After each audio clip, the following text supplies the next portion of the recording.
The pioneer of national AM radio, Limbaugh brings his unique points of view to Guam airwaves. Rush Limbaugh and the EIB Network, Tuesdays through Fridays from 1 to 4 p.m. and Saturdays from noon to 3. Well, it's an interesting question, and it's an easy answer. Rush Limbaugh on Guam's only News Talk Superstation, 93.3 The Point. The Point is KUSG, Hagåtña, Guam, 93.3 FM and 104.3 HD3. The closing arguments on Jack Callahan, Fox News. Election Day has arrived in the Eastern Time Zone. President Trump greeting it with a midnight rally in Grand Rapids and predicting a big win. I think tomorrow is going to be one of the greatest wins in the history of politics.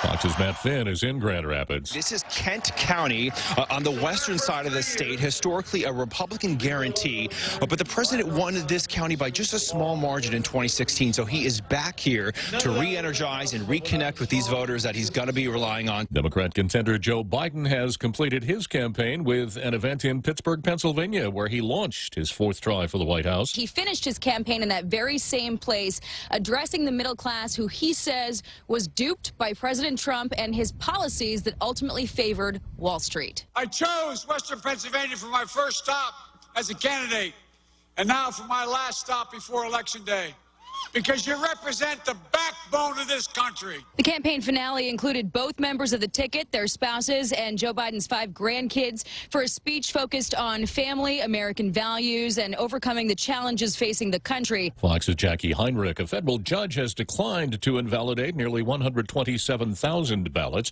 that were cast at drive-up curbside voting in Texas. A GOP lawsuit said elections officials in Harris County didn't have the authority to set up that voting method.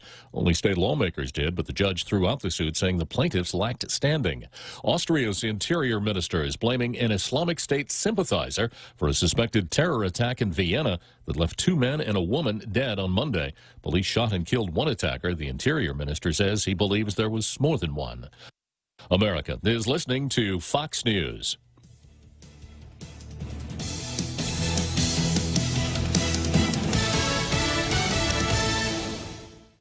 Half a day. This is Claire Manglona from Security Title with an important warning. Wire fraud is real, and home buyers and sellers are one of the biggest targets, even on Guam.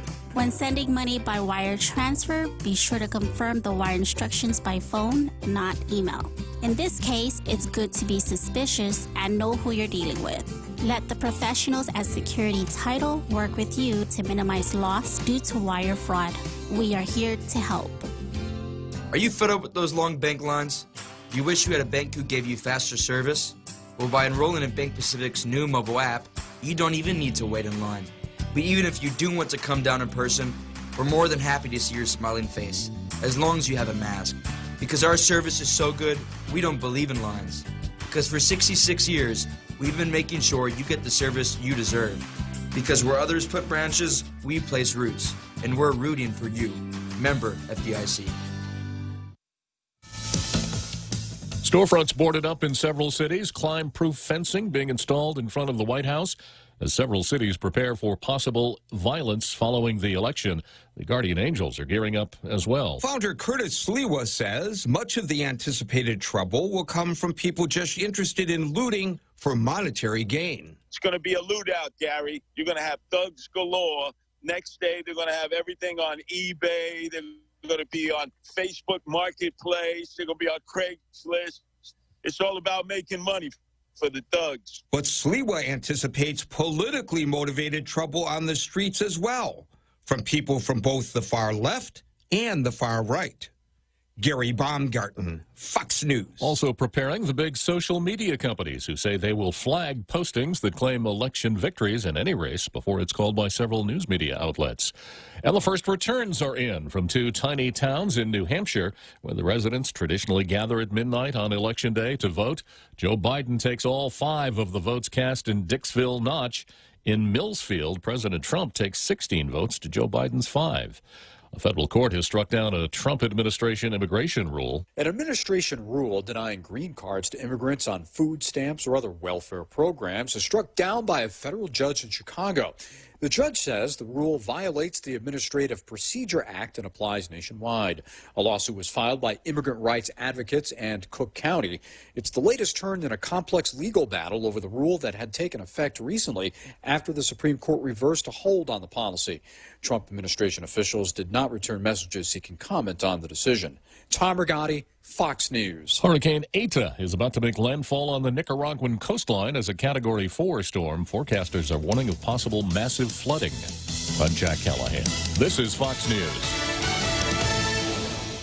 It's time to mix things up at Subway. Come in and get Subway's new barbecue chicken sandwich. Tender chicken strips topped with generous portions of sweet barbecue sauce. Oh, yeah. Add on crisp lettuce, onions, and tangy pickles on your favorite freshly baked bread. Perfect to satisfy just about anyone's flavor craving. It's Subway's new barbecue chicken sandwich, available for limited time only, so try it today. At Subway, make it what you want. Guam has been through a lot this year, and every family has been forced to sacrifice just to survive. Your government leaders should be doing the same, sacrificing, doing more with less, and being more responsible in serving our whole community. Let's build a better government together with transparent decision-making, frugal spending, and setting responsible priorities. Please vote for me, Michelle Armenta, #1 on your Republican ballot. I'm Michelle Armenta, and I approve this message. Chili's has a dinner deal you can't miss. Enjoy a tasty appetizer, 2 bottomless Coca-Cola beverages, and 2 mouth-watering entrees, all for just $35. Treat yourself to entree options like our fall-off-the-bone baby back ribs, personal fajita with chicken, or the ultimate chicken burger. Chili's, 2 for $35. Available daily from 3 p.m. to closing for patio dining or takeout. Chili's is located on the 2nd floor of the Tuman Sands Plaza. Call 648-7377 to place your takeout order today. With Chili's, you can still savor the moment at home. Tall Tales with Bob Klitzkie is brought to you by Bank Pacific. Banking on the Pacific for 66 years. Tall Tales with Bob Klitzkie is brought to you by Security Title, providing solutions for complex real estate transactions.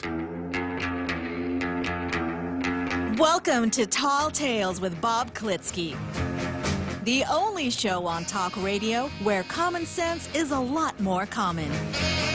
Phone lines are now open at 888-TALK. That's 888-8255. And now, The Point proudly brings you Tall Tales with Senator Bob Klitzkie. A well-regulated militia being necessary to the security of a free state, the right of the people to keep and bear arms shall not be infringed. That's something to remember when we go to the polls on Election Day. There's a strong link between the right to keep and bear arms and individual freedom, which we harp on almost on a daily basis here on Tall Tales. Well, let's go to the Zemi-Ekotny part of the program.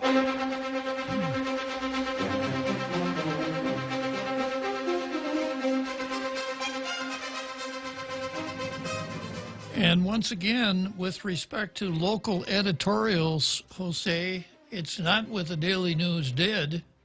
It's what the Daily News didn't do. Yeah, what the Daily News never does. They never run local editorials. They're much more content to run papers from the USA Today editorial board, preferably bashing President Donald Trump. Today is no exception. And the title of today's editorial is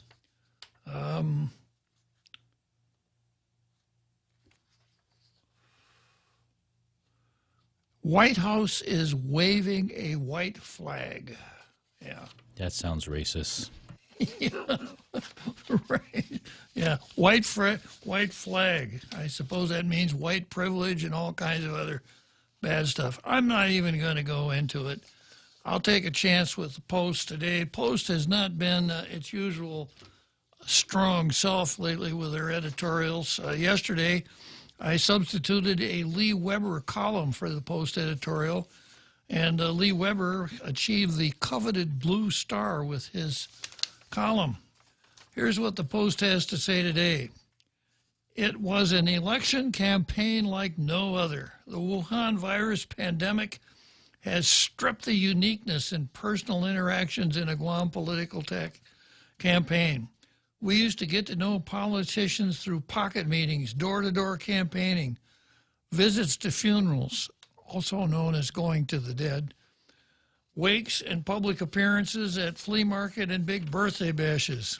We didn't see any of that this election season, so we're left what we see and hear in news reports, social media, friends and family discussions about this current set of election candidates. That is, if you're not a tailgater, because if you're a tailgater, you would have heard plenty about the election this time around.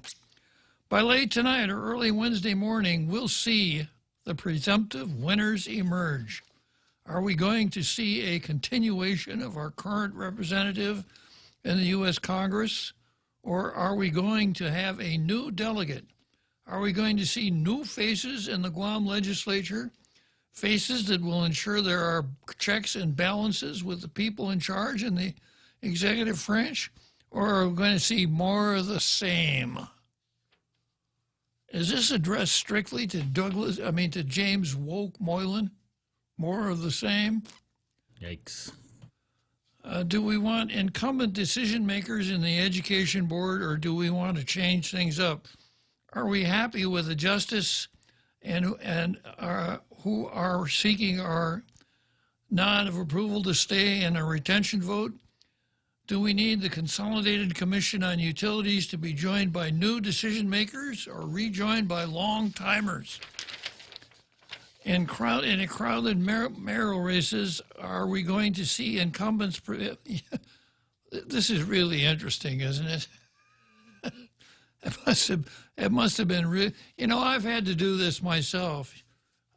When I used to write a column for the Daily News, one time I wrote 2 columns a week for the Daily News. And there'd be times, it'd be midnight on the day that I was supposed to get the column out. And I'm sitting there like this. I got 10 fingers, and I know that they'll move, but they don't seem to be able to do anything with the keys on my word processor. Writer's block. But, it's you get to the point where you got to put something on paper. It looks like that's what the Post did today. Or they were channeling an old Batman's episode from the 60s. Yeah. Despite the pandemic, many in our community have done their civic duty to vote for change or vote for status quo. It's not clear if the Wuhan virus pandemic, which has cost more than 30,000 jobs in our community and has decimated our tourism industry. No, it hasn't decimated our tourism industry. You know what decimated means, Jose? Decimated. Decimated means reduced by 1/10. Decimated. Decimal, right? Yeah. Oh, it's multi-decimated. Yeah. So if it were only decimated, we'd be in pretty good shape. It's almost been cut down to nothing. There are approximately 43,000 voters who will either make their vote count today by heading to the polls, or they could decide at the last minute to stay home, the sidelines. If the latter is the choice, that will be unfortunate. We urge 43,000 to not waste their vote. Wear a mask. Keep a distance. Go out and vote. If you miss, it will take another 2 years for this opportunity to come up again. 2 years is a long time for our community to wait to choose the right leaders who can guide us out of this malaise. The Wuhan virus pandemic has shown us some elected officials may not be the best in the government of Guam to help us get through this crisis. Now, the Daily News editorial doesn't mention names in this regard, so having had my fingers slapped once before, I won't mention her name either. But if we don't vote, we're essentially saying they did okay and they can stay. Voters have until 8 tonight to go out, mark that ballot, and let it be counted. Don't scrimp on your choices. 15 names of senatorial candidates are needed in the legislative race. Wrong. I've explained bullet voting before. I should have explained it yesterday, I guess, but If there's one candidate that you really want to see win, vote for that candidate and don't vote for anybody else, because the other 14 votes that you cast are in effect against that candidate. It's a zero-sum game. Only 15 people can be elected. Don't leave any slot unfilled. Wrong. If you do, you're allowing voters who diligently made their choices complete to essentially make decisions on your behalf.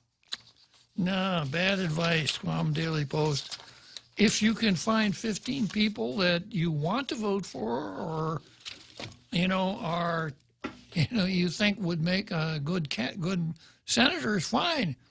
But if you vote, if you really want one person, then bullet voting is the way to go, or 2 or 3 or 4 or whatever. I think yesterday I spilled the beans, and it looks to me like I'm going to vote for 4, and that's it.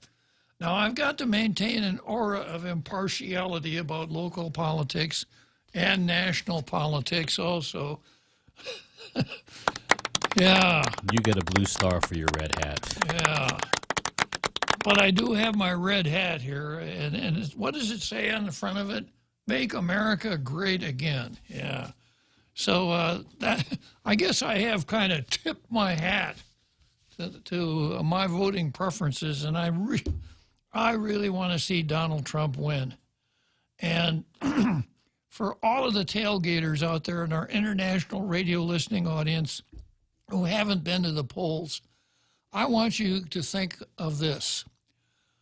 I'm not interested in voting for someone who hates his country.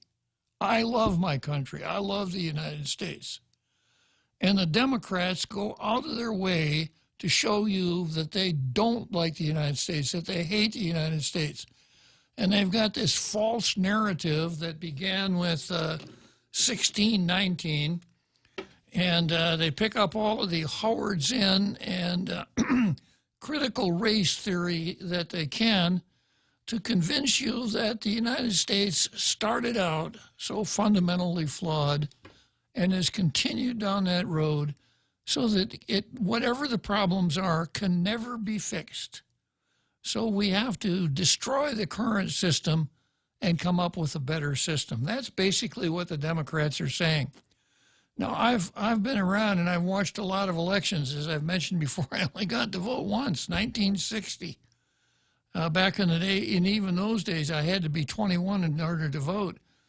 And I did, and I voted for John Kennedy. I wasn't smart enough to vote Republican in those days. I was just a kid, 21. But all of the elections that I've seen up until this one, and maybe 2008, but certainly this one, the two parties basically would come out and say, we're after the same things. We want people to have a better life, which means we want there to be economic opportunity and political opportunity and individual freedom.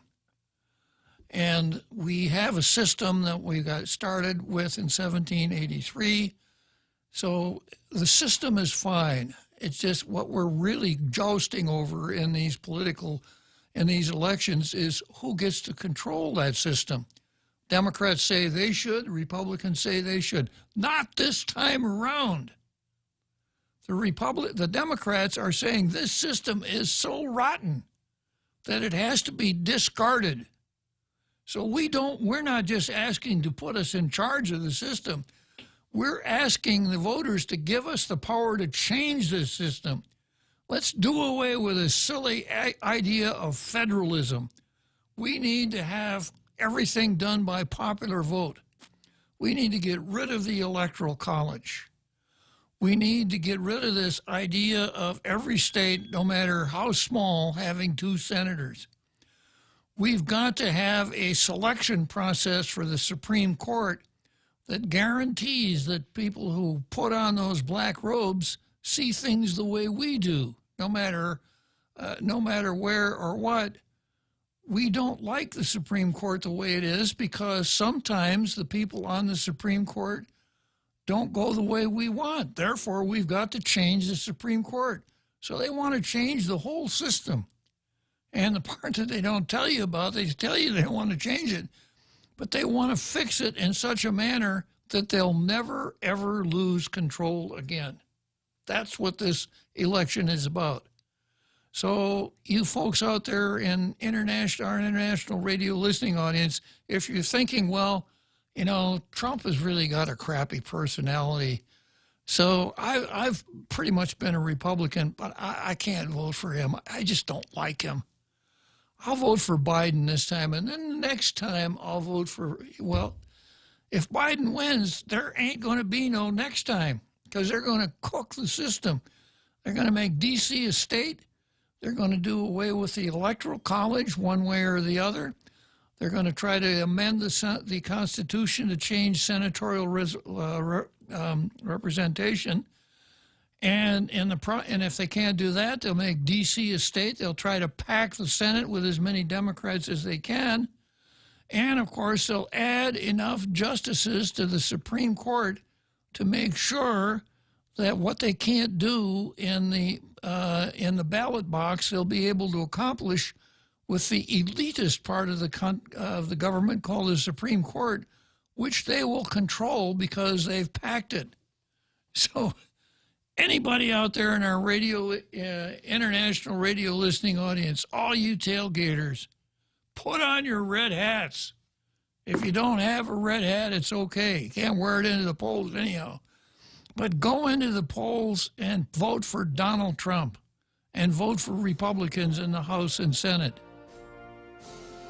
Absolutely. America is a beautiful country. It is the most beautiful country that the world has ever seen. The first country founded on the idea of individual rights and freedom. Now, the naysayers are going to come out and say, yeah, but what about slavery? Yeah, what about the hypocrisy of the Declaration of Independence? Well, those founding documents were at least aspirational. If the things that the founders wanted to accomplish couldn't be accomplished at that time, they set the path as to where we were going to go. And it was Europe and the United States that did away with slavery. Slavery had been around forever until the Brits abolished it in 1830, and we came along in 1865 and did the same thing. Almost every civilization had had slavery up until that time. So we have a great country, a country that has always been great and will always be great unless these neo-Marxists take it over and turn the steering wheel so hard to the left that we're going to wind up in the ditch on the other side of the road. That's where we're heading. So once again, tailgaters out there in our international, I don't need to talk to tailgaters. They already know. Anybody who's not a tailgater. Good afternoon, another Joe. Uncle Bob, you did not add in the Guam legislature to that list of all Republican. Yeah, that's true. Let me say that again. And vote for President Trump out there in our international tailgating listening audience, Congress, the House, and the Guam legislature. Vote Republican. Have I got it? God bless you, Uncle Bob. Thank you, another Joe. Thank you very much. Yeah, because I was looking at that action pack, Uncle Bob, and they endorsed 10 Republicans, but they left out the new ones. They left out Dominic Hernandez. They left out. I'm trying to think of.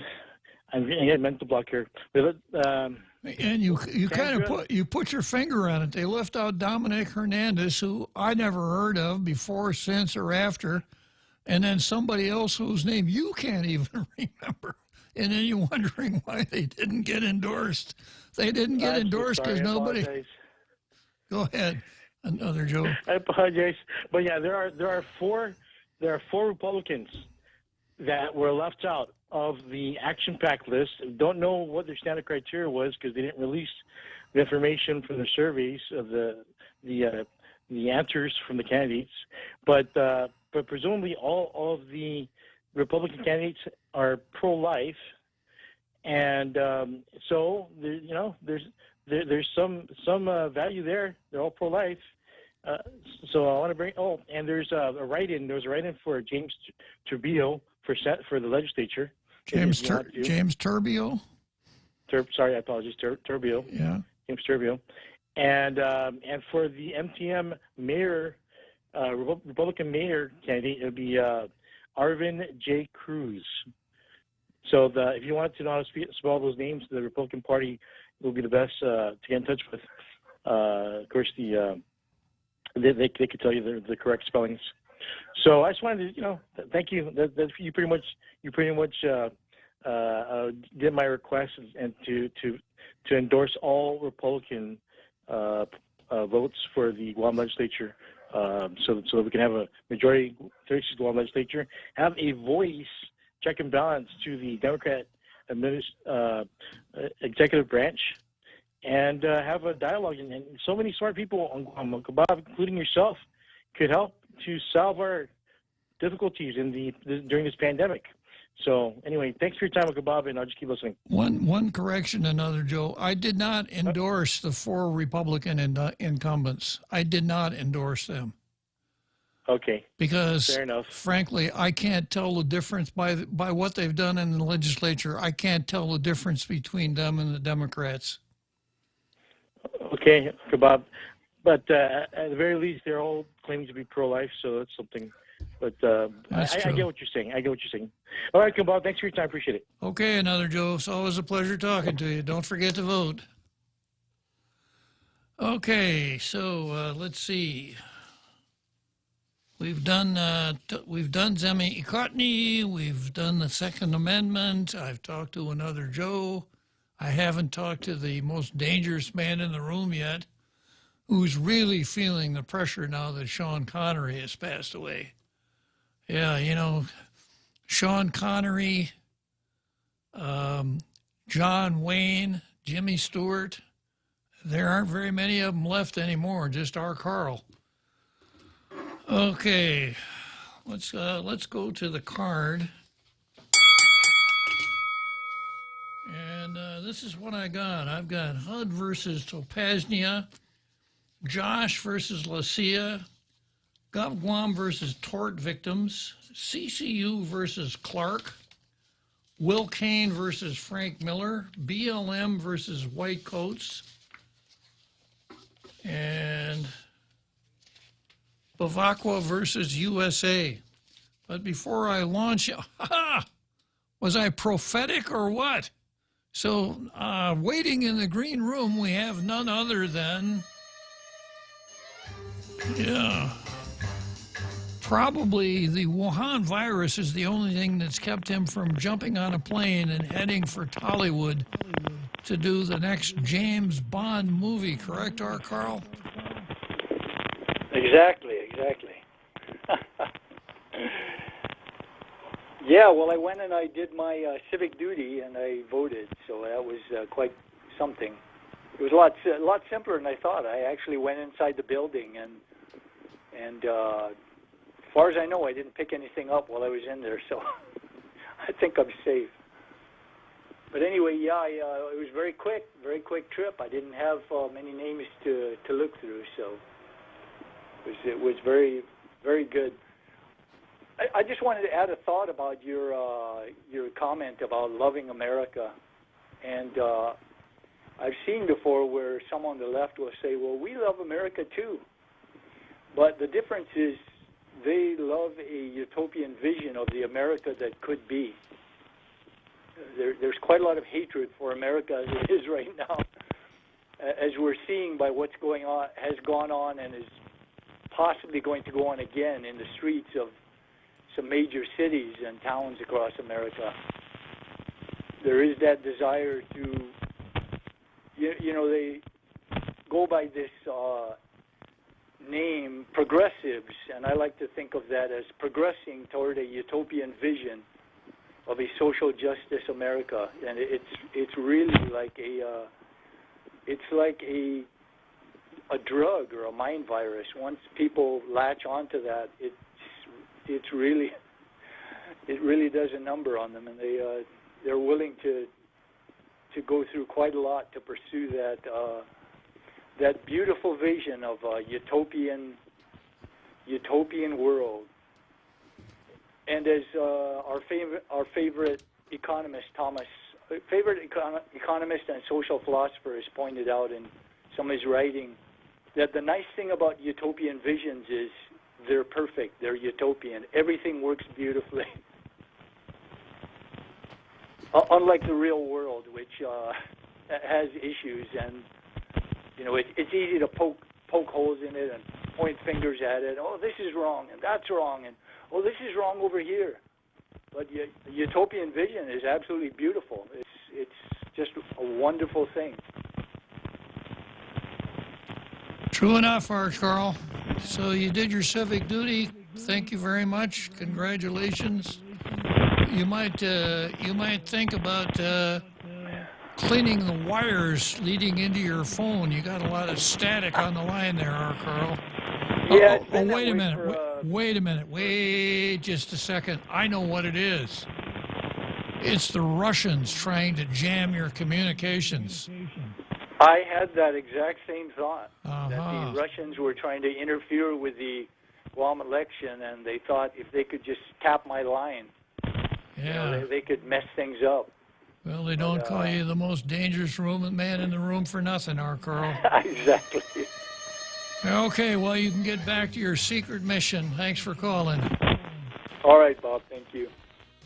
Yeah, Carl. After a chat with Carl, I got to take a break.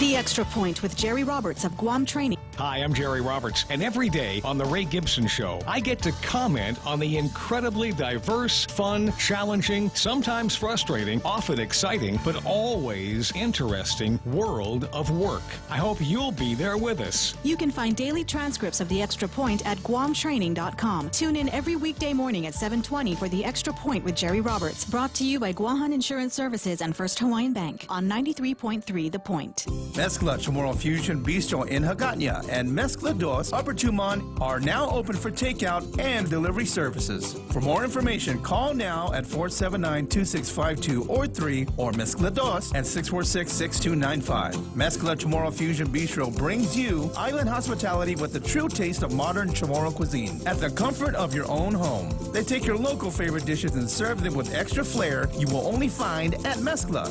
Mezcla, a true taste of Guam. Tall Tales with Bob Klitzkie is brought to you by Bank Pacific. Banking on the Pacific for 66 years. We now return to Tall Tales with Bob Klitzkie, soaring over the confusion with his superpowers of truth. Call 888-TALK. That's 888-8255. Okay, let's start with the first item on the card here. This is HUD versus Topaznia. This would be Ray Topaznia, the executive director of the Guam Housing and Urban Renewal Authority, also known as GURA. The headline of the article is, HUD says GURA's Topaznia provided only part of the facts. Provided only part of the facts. Could this possibly be that Ray Topaznia didn't give us the facts, the truth, the whole truth, and nothing but the truth? Federal housing officials wrote a letter to Guam Housing and Urban Renewal Authority Executive Director Ray Topaznia saying he provided only parts of the facts when making public comments on challenges with federally funded projects and other programs. The 4-page letter dated October 28 is signed by Mark Chandler, the director of the Office of Community Planning and Development at HUD.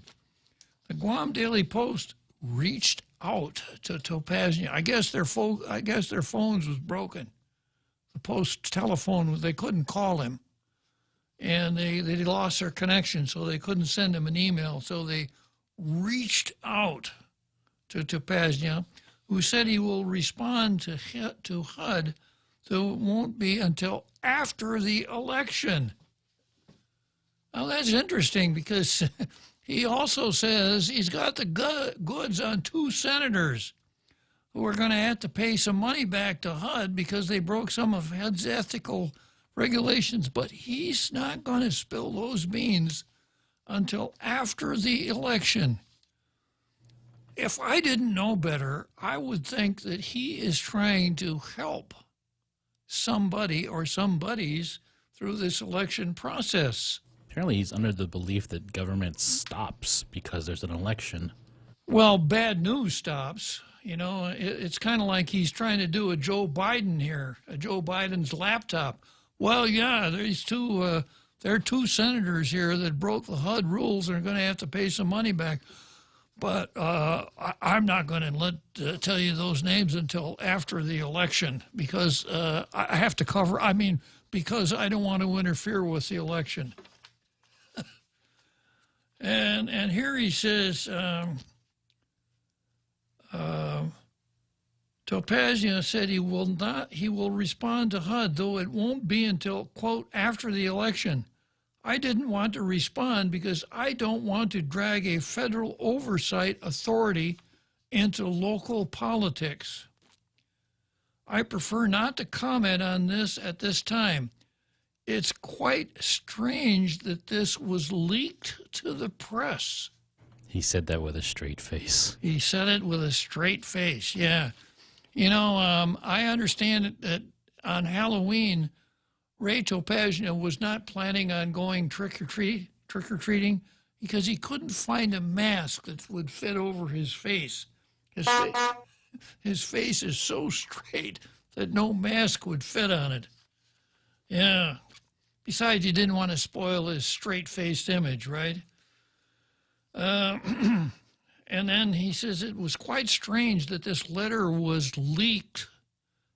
You know, we all should know by now that anything that tends to be embarrassing about anybody is private and confidential, and it must not go out to the public because no matter how it gets to the public, it's leaked.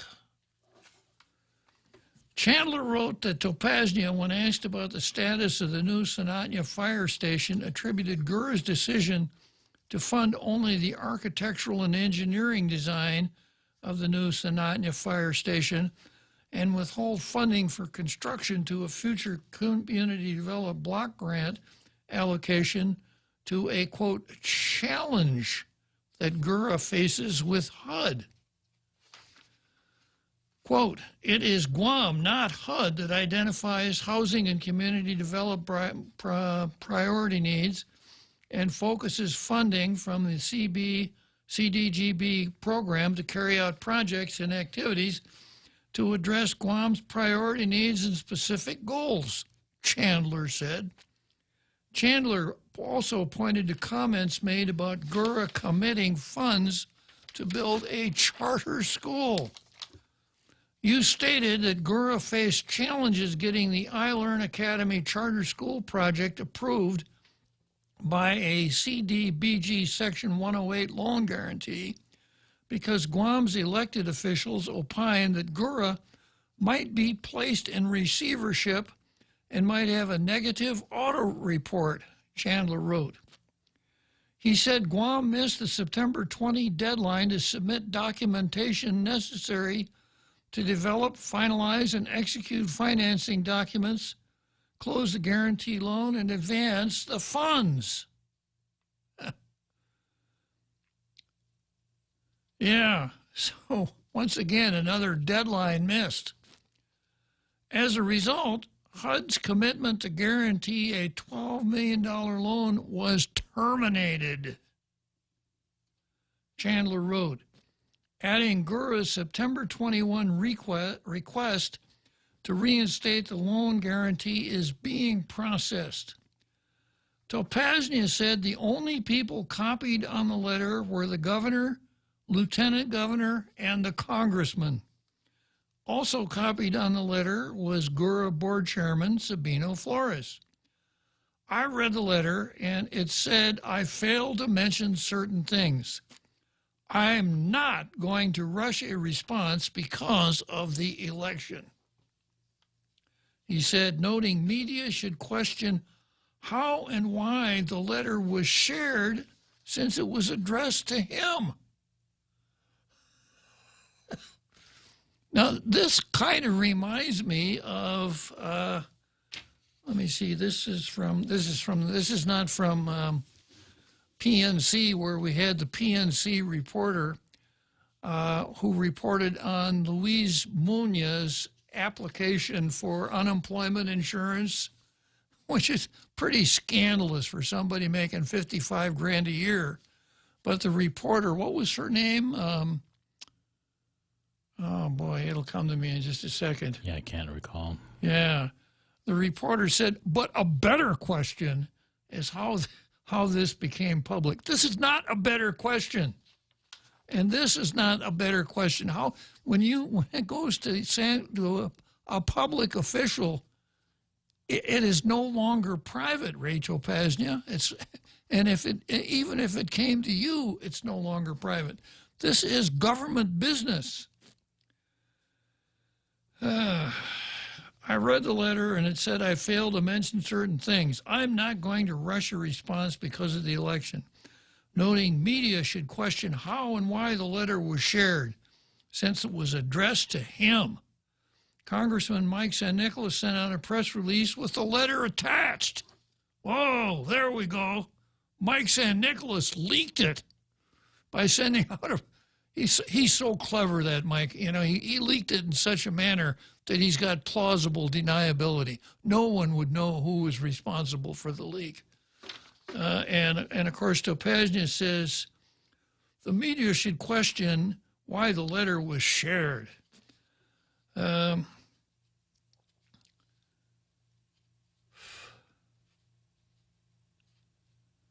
And then it goes on to say, it is a major setback the U.S. government is witnessing Director Topaznia intentionally misconstruing circumstances so blatantly that they feel the need to clarify in writing to protect the public from being misinformed.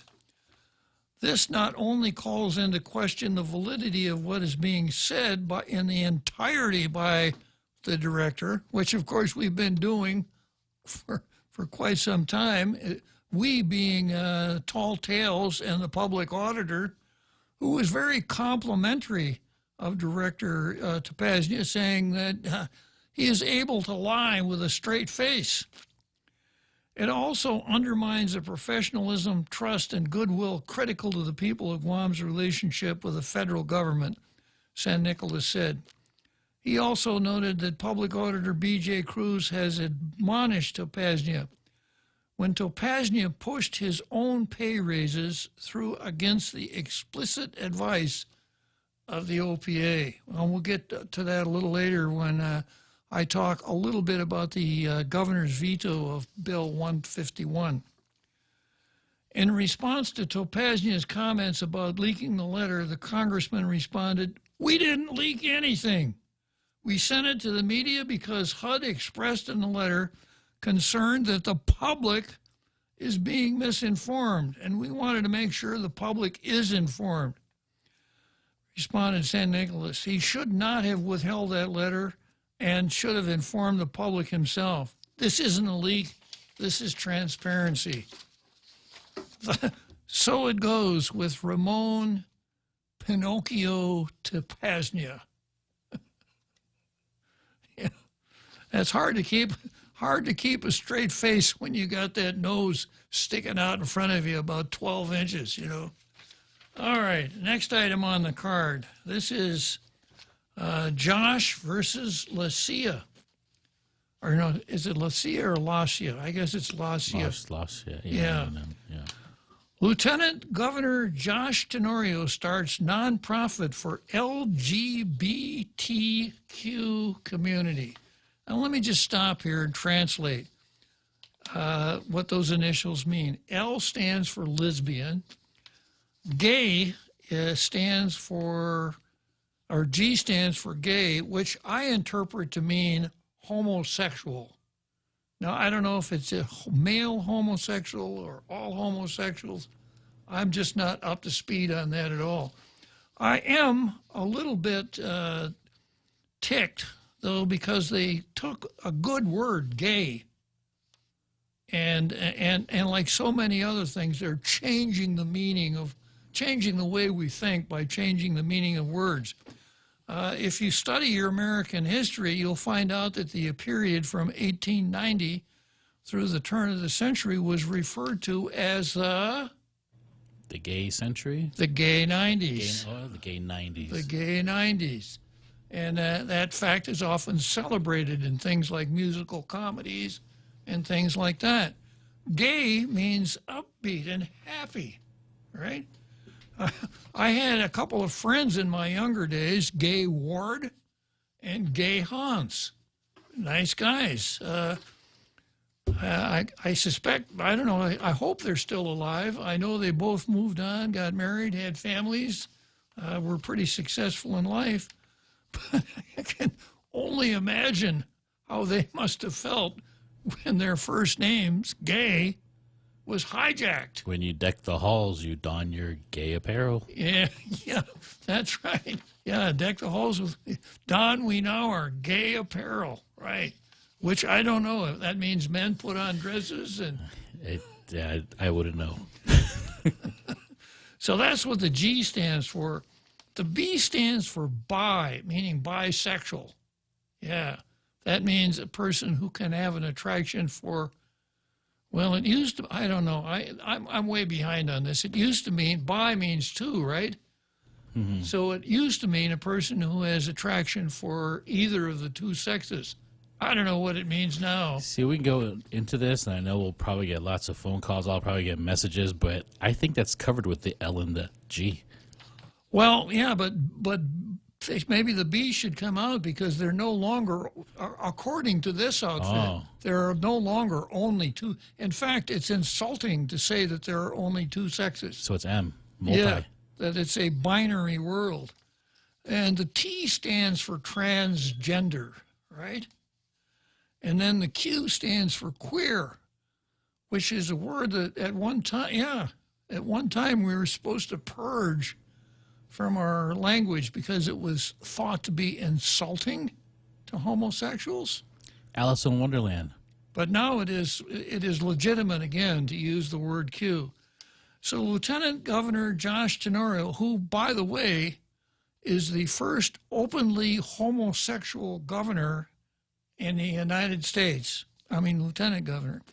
So Lieutenant Governor Josh Tenorio starts nonprofit for LGBTQ community. Tenorio's launched a new nonprofit, Equality Guam, to support the LGBTQ community through public policy. Yeah, how nice. Interesting. And then he goes on to say, we oppose any and all efforts that seek to discriminate or marginalize. Word marginalize. When you see the word marginalize, that makes the light bulb in your head light up that says, okay, identity politics coming next. Discriminate or marginalized LGBTQ persons on Guam, said Rebecca Respicio, the moderator of Call to Action panel live streamed by the nonprofit on October 28. Where have we heard the name Rebecca Respicio before? Rebecca Respicio and Alice Tyrone ran the 19th floor, more than likely from the presidential suite on the 19th floor. Okay, so there is life after the 19th floor. The nonprofit aims to develop and advocate rules and regulations that support the LGBT community. Well, that's nice, and probably Josh can get the governor to suspend the administrative adjudication law so they don't have to go through that rigmarole to enact these rules and regulations to support the LGBT And what community? You know, I know of communities I live in Jigo, which is a community, and I drive through Dadido, which I don't know where the LGBTQ community is on Guam. Is there a sign? The 19th floor. In 2015, the Guam legislature passed the Guam Marriage Equality Act, which created legal equality in civil marriage. The Guam Employment Non-Discrimination Act of 2015, sponsored by Benjamin Cruz, extends employment non-discrimination protection to island residents based on sexual orientation, gender identity, and military status. As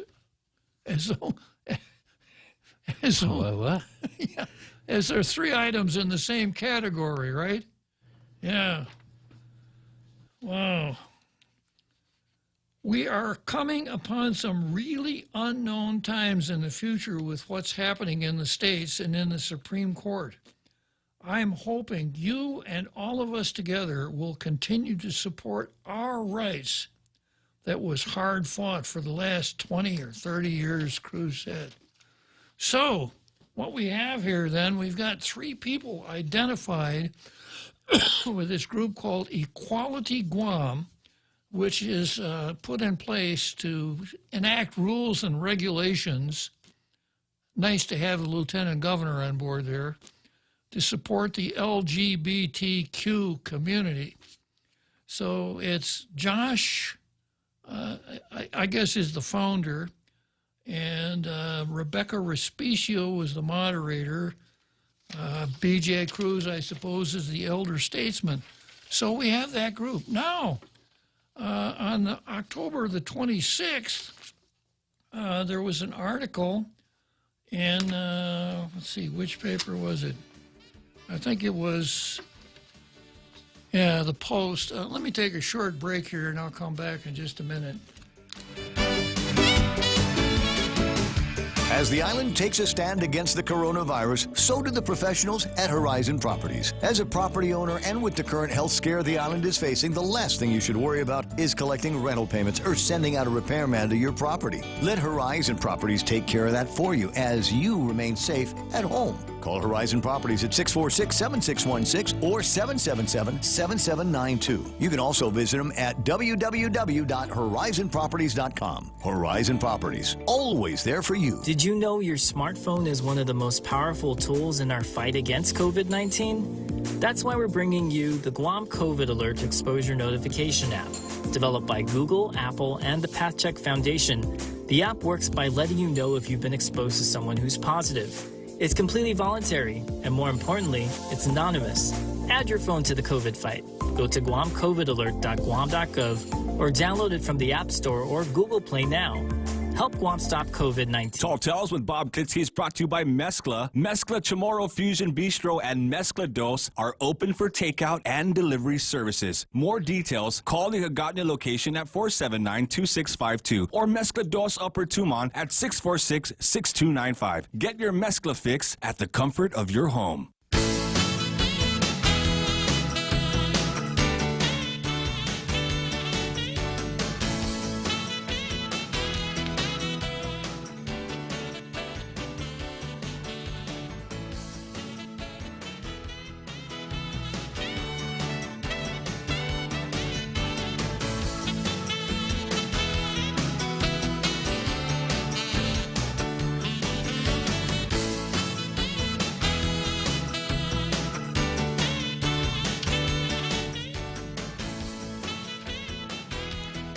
Okay, so here we are. We got about 7 more minutes till that big halftime show, and I'm reading from an article written by Peter Santos called Guam LGBTQ members share thoughts on Archbishop's same-sex marriage stance. And I covered this a couple days ago on Tall Tales. The church has not changed its views on same-sex unions. This morning on The Link, members of the LGBTQ community gave us their take on what they view as somewhat divisive letter from the Archbishop of Hagåtña. A divisive letter from the bishop. And then they read it. Yeah. On October 22, national media outlets cited comments made by Pope Francis in regard to same-sex civil unions. Archbishop Michael Burns took a firm stance on the matter, saying the statement has little ecclesiastical weight and does not alter church teaching. Guam Pride founder and president Lacia Casil said there needs to be some accountability to have any credibility. And then she goes on to say, you guys talk about transparency and accountability with our government and being open, yet they sweep Bishop Aparon away, and there's zero accountability for all the injustices that he committed on Guam. And they're hiding him in the Vatican, she said this morning. Now, the reason this is on the calendar as Josh versus Lacia is because we've got Josh and Rebecca and BJ over here on the group called, what's it called? Equality Guam. And then we have Lacia Casil, who is the founder of Guam Pride. Now, wouldn't Lacia's name be right up in there with Josh and BJ and Becky? Maybe they didn't find credibility in her quote. Well, or is there a dissension amongst the ranks of the dishonorable here? Or is there a little internal revolution or spat going on? It just seems strange that after coming and speaking out so forcefully, that Lacia was stiffed when it came to forming up Equality Guam. Unless I can't make good sense out of these letters, which is very possible. It may be my error.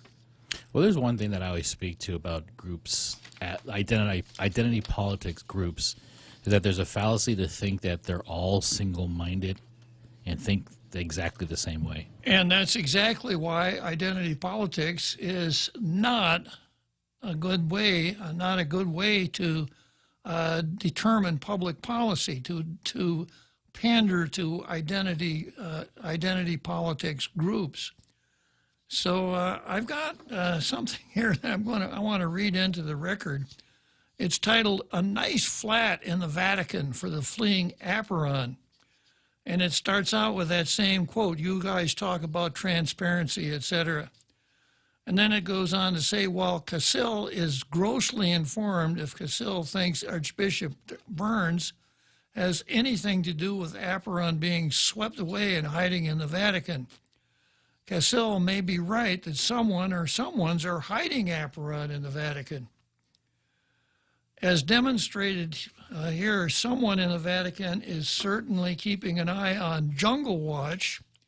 On August 31 alone, there were 18 views of Jungle Watch from Vatican City, and all from the same computer. We shouldn't be surprised if Aparon is being hid not only by the Vatican, but maybe even in the Vatican. There is, of course, the Red Pope, a.k.a. Cardinal Filoni, and Aparon's connection with the powerful neo-catechumenical way. But there is also Pope Benedict, also what Pope Benedict called the, quote, gay lobby, which sometimes referred to as the Lavender Mafia because of how much power it has. While Aparon might have been labeled a pedophile because of allegations against him for sexually molesting underage males, there is no evidence that Aparon was a pedophile. A pedophile, clinically defined, is a biological adult who is sexually attracted to prepubescent children. None of Aparon's known victims were prepubescent children. All were post-pubescent, that is, adolescents. And while Aparon's alleged victims might have been under legal age of 18, all were fully developed biological adult males. In other words, Aparon's alleged abusive acts were homosexual acts, albeit still criminal because of his alleged perpetrating said acts on unwilling victims, not to mention the alleged trickery and abuse of his clerical office. And note that the word criminal is in quotes because the criminal statute of limitations has expired.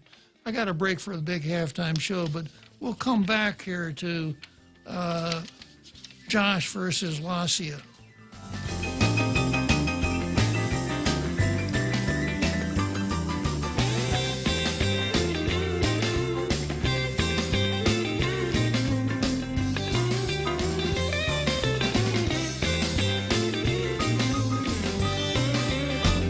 The Point is KUSG, Hagåtña, Guam, 93.3 FM and 104.3 HD3. The last day for campaigning. I'm Jack Callahan, Fox News. The best is yet to come. The best is yet to come. President Trump wrapping up his last rally after 1 o'clock in the morning in Grand Rapids, Michigan, where he ended his campaign 4 years ago and hopes to repeat his 2016 Michigan victory. The Trump campaign tells Fox News that the president needs a margin of 350,000 in votes cast on Election Day here in Michigan. It projects a margin of 400,000. The president won Michigan in 2016 by just 10,000 votes. That was his smallest margin of victory in any state in 2016. Fox's Matt Finn, the president headed back to Washington. He plans to spend election night at the White House. If Joe Biden has his way, they'll need boxes. I believe the message be loud and clear. It's time for Donald Trump to pack his bags and go home. The former vice president with a drive-up event in Pittsburgh, Pennsylvania, insisting again that he has no plans to end fracking. Mr. Biden plans to watch the returns from his home in Delaware. Fox News Democracy 2020 coverage of Election Day Tuesday. Watch on the Fox News channel and listen on the Fox News app. Twitter announcing new rules about who can tweet election victory claims and when. Saying it's to protect the integrity of meaningful political debate. It may also delete tweets it says are aimed at interfering in elections or encouraging violence. Certain accounts will be slapped with a warning label for claims of victory before it's official or independently projected by at least 2 national news organizations. Fox's Lillian Wu reports Facebook is also announcing restrictions on postings with election victory claims. Northeastern Nicaragua bracing for a monster storm. Category 4 Hurricane Eta just off the coastline. Expected to make landfall soon with winds pegged at 150 miles an hour. Forecasters warn the impact could be catastrophic. America is listening to Fox News. Half a day. This is Claire Manglona from Security Title with an important warning. Wire fraud is real, and home buyers and sellers are one of the biggest targets, even on Guam.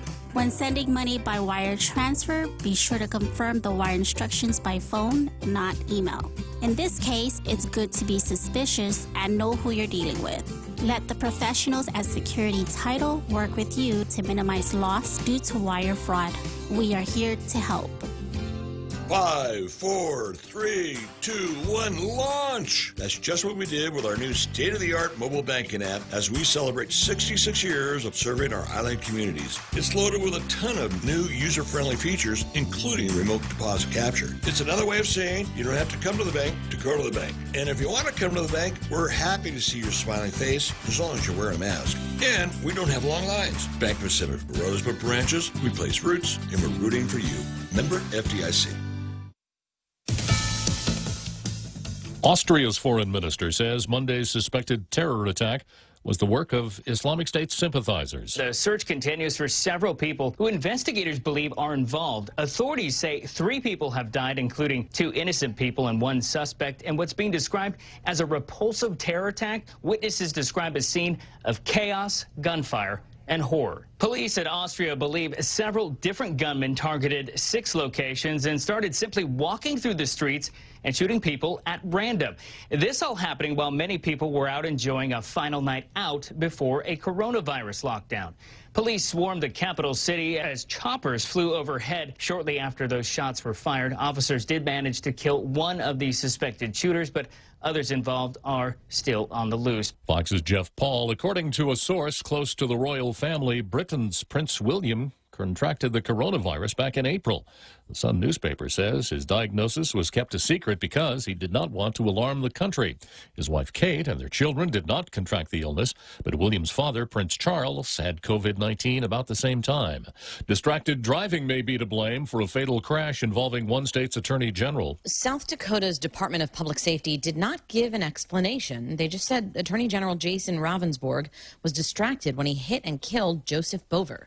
55-year-old Bover was walking on the shoulder of a highway holding some kind of lighting device at night on September 12th. But Ravensborg got distracted by what investigators didn't say. He apparently called 911 after the accident to say that he had hit something. A toxicology test was not given on scene. One given the following afternoon came back negative. It was also not made clear how fast Ravensborg had been driving. Jessica Rosenthal, Fox News. And I'm Jack Callahan. This is Fox News.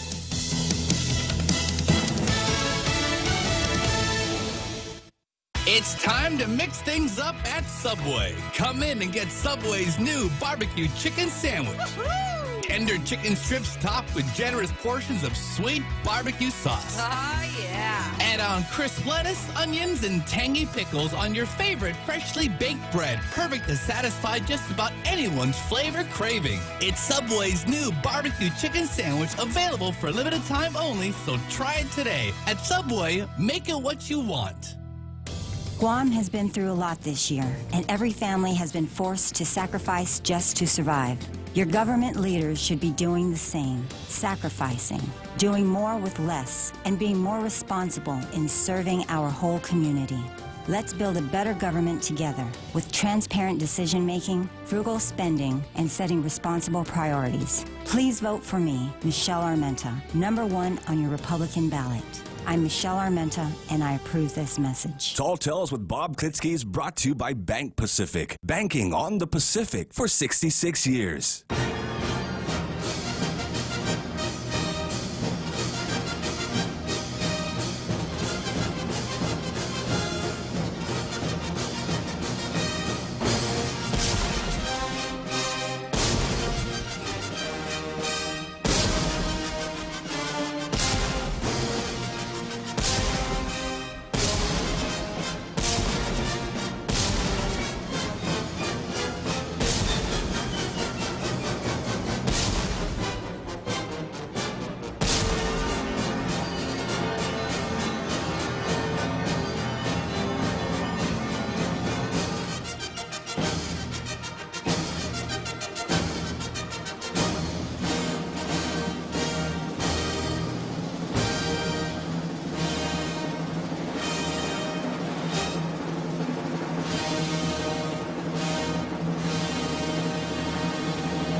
Okay, so another great halftime show here on Tall Tales. We enjoy it every day, even though the stands are empty because of the Wuhan virus.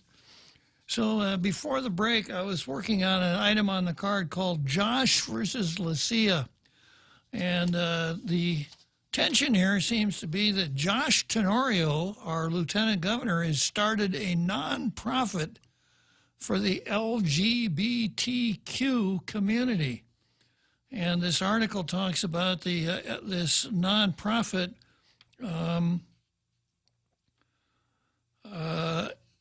aims to develop and advocate rules and regulations that support the LGBTQ community. And the prime movers here are Josh Tenorio, Rebecca Respicio, and B.J. Cruz. But there's no mention whatsoever of Lacia Casil. And that's kind of unusual, since she is the founder of Guam Pride and had a pretty active role here just a few days ago when she was kind of critical of the bishop. So I'm just finishing up this article here, but I got a phone call here from Martinez, who I suspect probably wants to talk about the election. Is that right, Martinez? So I was willing to, somebody, if your producer answers, I would say I'm willing to wait until you finish this topic. Okay. You want to finish it first, or I guess I might as well go on, right? Yeah. Well, there's only one thing I want to talk about concerning the election, but before I do that, on your competitors' channels listening before you. When you come on, I switch it to you. The old Marine flyweight champion, code up. He's always got to say he's disabled. I don't know if he's looking for attention or sympathy. But he voted for 11 Republicans and 3 Democrats. But then he lets everybody know he voted for Biden. Why would he vote Democrat for the top spot, then the undercard, 11 out of the 14 were Republican? Anyway, I just wanted to say the old Marine flyweight champion did that. Bob, here's why I called up. You know, Greg Calvo Jr. running for mayor as a write-in. Believe it or not, I was at his wedding in 67 or 68. I don't remember what years. And Luis Rivera, when she first ran for vice mayor in 2004. Was it 2004? I was her observer in court when they had the recount. So I know, but Greg running as a write-in is just ridiculous. Why couldn't he get 100 signatures? If you had to pay people, pay $2 signatures, $200. He's got all these ads in the paper. Today's ad is at least $1,000 just in the PDN. Yeah, it's just ridiculous. No candidate in the history of Guam, at least from the modern area, 1970 on, has ever won a general election or a primary election for that matter by getting more votes than somebody's name on the ballot. You had the case where Paul Calvo did not run in 1970. The Republican was a young party. There were only 19 candidates. They voted him in. He won. That's because, there were 2 openings. Tommy Tanaka, after he lost for governor in 86, did not run for senator in 88. There was one, there were only 20 candidates, they voted him in. That's for another day, but that's how the 4% came. And then the school board, Larry Kassenbauer's bill after the original one got thrown out. U.S. school districts, this is the first decade of this century, like 2004, 2006, and so you'd have 2 seats, 1 candidate, so people start running as a write-in. It's write-in against write-in. In Denver once, this is how Sidney Lasonga got elected. There were 3 seats. There was no candidates. Those were the top write-ins. So the legislature got rid of that. You can't have write-ins for the school board. In fact, today I don't have the ballot. Of course I don't have, but the newspaper was the other day must have had the ballot. I give the paper to the management at the office. But if they got a write-in for BJ, that's wrong. Because under the Honorable's law, that's Mark Forbes, the top 2 in the primary, that's a general election, advance to a runoff in the general election. So the only people to qualify in the general election for AG and public honor are the top 2 in the primary. You can't have write-ins. So what do you think of the idea, Senator, of just getting rid of write-ins? It's nothing but a headache. The United States Supreme Court in the White case says you can get rid of it. What do you think of that idea? Yeah, I think it's a good idea. I just want to get your input. It tends to be just a playground for the frivolous. Yeah. Thank you, Senator. Okay, Martinez.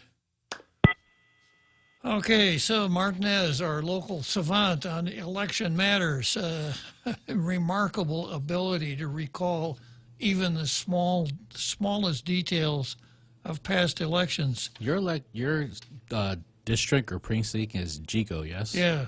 But you haven't voted yet. I have not. Is there? I thought I saw there is a candidate that's on the ballot for mayor, but their vice mayor is the write-in candidate. Yeah. That's interesting. It is, yeah. And they got big signs, and it's husband and wife. So the wife is a candidate for mayor, and her husband says, write me in for vice mayor. It's kind of automatic. Yeah, that is interesting. Yeah. And we've got 6 people running for Jigo mayor. Well, it's a big enough area. Yeah. Probably have all 6 as a mayor. Okay, so I'm going to wrap up here with Josh versus Lacia Casil. So Josh and BJ and Rebecca Respicio started this group called Equality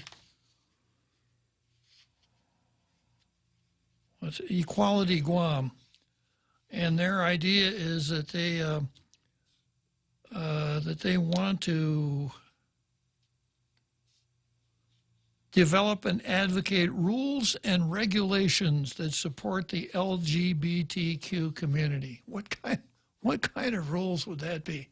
Can we have some rules and regulations that support the straight community?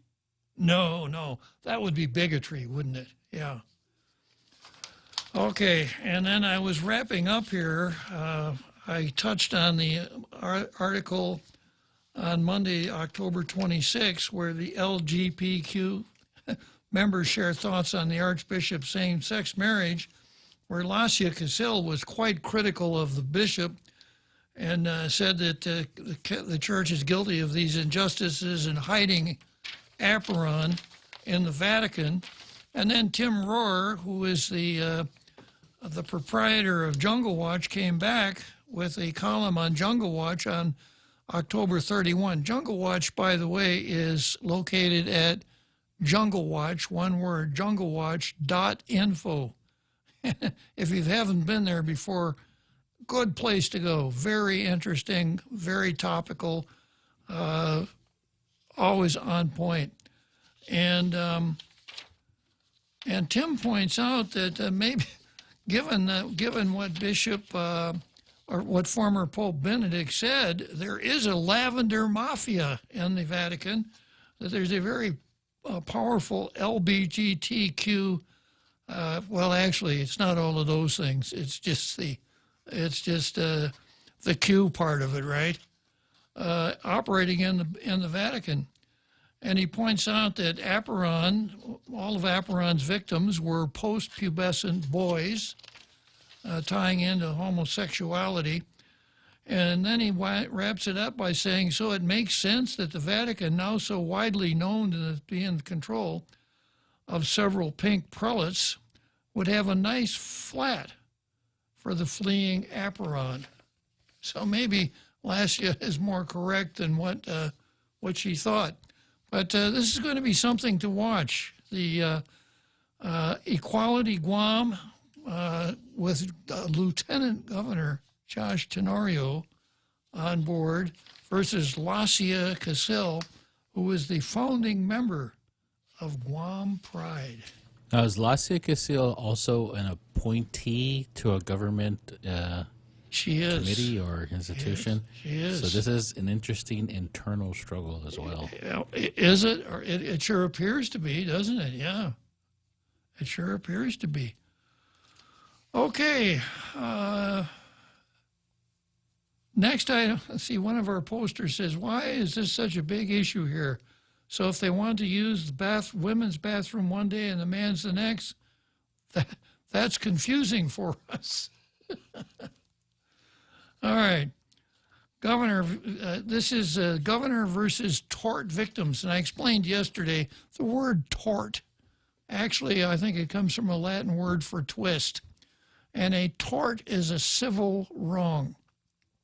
So if, as an example, if a person is driving his car down the road and he hits a pedestrian with his car, that is a tort.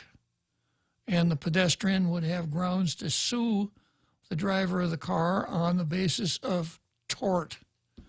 The driver of the car would be known as the tortfeasor. Now, there's quite a... Have you ever in your life been a tortfeasor, Amy Coney Barrett? Not the tortoise. Yeah. And one who is the victim of a tort is exactly that, the victim of the tort. So we have a system on Guam called the Tort Claims Act. And our Organic Act says that the government of Guam has sovereign immunity. In other words, no matter what, you cannot bring suit against the government of Guam unless the government of Guam waives its right to sovereign immunity with express language by statute.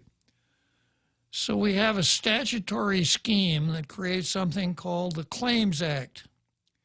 So if you allege that the government of Guam committed a tort against you, and of course it's not the government, it's an employee or officer of the government of Guam, for instance, a police officer who smashes into your car, that would be a tort and that would come under the Claims Act. So before you can sue, you must fill out a government claim form and turn it in to the Attorney General and to the director of the agency employing the officer or employee who committed the tort. The Attorney General then is supposed to investigate. He's got 6 months, and if he believes your claim has merit, he can honor that claim and tell the Director of Administration to cut you a check. If he determines that it doesn't have merit, he'll send you a note saying, sorry, Charlie, no liability here. You may then file suit in Superior Court. If the Attorney General does neither at the end of 6 months, you can file suit in the Superior Court. Now, the damages for government claims were set several years ago, and right now the limit is $300,000 per claim. Unless the claim is for wrongful death, then it's only $100,000. Those are the limits, less for death than for something else. So I have this story here. Governor vetoes bill to increase limits on claims against government of Guam. Governor Leon Guerrero has vetoed a bill that sought to increase the limits on claims against the government of Guam for wrongful death and other actions. Bill 215 was one of 3 proposals the governor vetoed. It was introduced by the minority leader of the legislature. Can you, Janella, what I'm about to say? I don't have her permission to say her name. Are you ready to Janella me? Let's go. Okay. The minority leader of the legislature. Yeah. It sought to increase the limits on claims from $100,000 to $200,000 for wrongful death and $300,000 to $500,000 for any other tort action. The senator, whose name shall never pass my lips, said the bill was rejected based on a misguided conclusion that the measure could jeopardize government funds unless substantial funding is provided. While the governor refuses to help victims of government negligence deal with higher legal and medical costs and the financial obligations they're left with, Adelute continues fighting to keep the 5% business privilege tax rate, which makes goods and services more expensive and out of reach for these same victims and families. GovGuam's liability limits haven't been adjusted for the last 40 years, a press release from the one whose name shall never pass our lips, office states. Liability laws cover auto accidents, personal injury, student injury, property damage, negligence, wrongful death, and malpractice. The one whose name shall never pass our lips, and 13 other senators whose names I could mention if I needed to, of her colleagues supported Bill 215. She said she hopes to override the governor's veto. Based on information provided by the Bureau of Budget and Management Research between 2015 and 2019, only $73,586 of the $212,000 appropriation was spent. In 2016, the entire $2,000 was spent.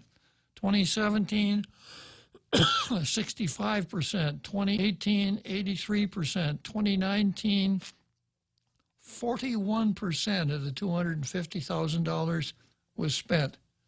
So the point here is that we're not even spending the money that's budgeted right now. And so the talk about we can't afford this because we don't have the money is basically a straw man argument. So the governor said in her veto message that we can't afford to do this, and inasmuch as I would like to help these people out, I vetoed this bill to increase the limits on the Claims Act because it's the least I could do.